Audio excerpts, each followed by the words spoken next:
Cette semaine, Gulli célèbre l'écologie sous toutes ses formes dans ses programmes. Et donc dans What's Up aussi, cool. Au programme, il y a donc un voyage sur les mers et les océans, une œuvre d'art militante et un concours épatant.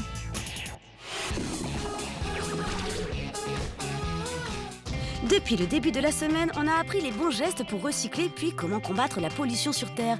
Maintenant, intéressons-nous à une autre partie du globe avec Fatoumata et Néné, des téléspectatrices de Gulli. Salut What's Up! On va se sensibiliser à la protection des mers et des océans. Et vous allez le faire grâce à un concours d'écriture baptisé Journal de bord de l'océan. C'est quoi le journal de bord de l'océan? C'est le thème du 3e concours d'écriture Antoine de Saint-Exupéry.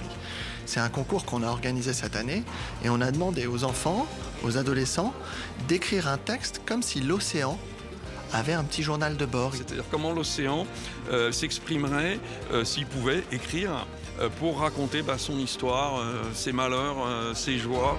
Antoine de Saint-Exupéry était un grand aviateur et reporter, mais aussi l'auteur du célèbre Petit Prince. Ah, Fatoumata a une question concernant le thème.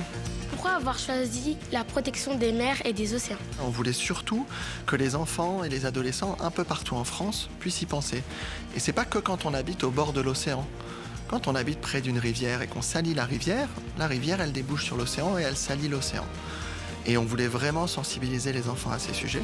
Ce thème touchait aussi énormément les parrains de cette édition, les célèbres navigateurs François Gabard et Thomas Coville. Tous deux ont d'ailleurs félicité les gagnants. Félicitations aux lauréats du Journal de l'Océan. J'ai hâte en rentrant de lire ce que vous nous avez envoyé. Je tenais à féliciter tous les participants au concours d'écriture Saint-Exupéry consacré à l'océan. Les lauréats en voilà certains, ils ont écrit les plus beaux textes. Sensibilisés à la protection des mers et des océans, ils ont chacun leur idée pour aider à les sauvegarder. Il faut commencer par des gestes tout simples, donc trier les déchets à la maison ou alors économiser l'eau dans la douche ou à la salle de bain en général. Et c'est avec ces petits gestes qu'ensemble on va pouvoir sauver la planète et les océans. On peut tout d'abord réduire notre consommation en plastique, car elle finira dans les océans. Il y a plein de choses à faire, c'est dans chaque petit geste que ça va faire la différence.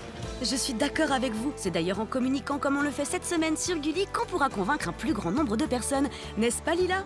C'est une idée géniale parce que faut commencer à en parler tôt. Les réflexes, ça se prend tôt, sinon on n'y arrive pas. Encore une fois, bravo à vous d'avoir gagné ce concours et merci d'aider à sensibiliser à l'écologie. Au revoir!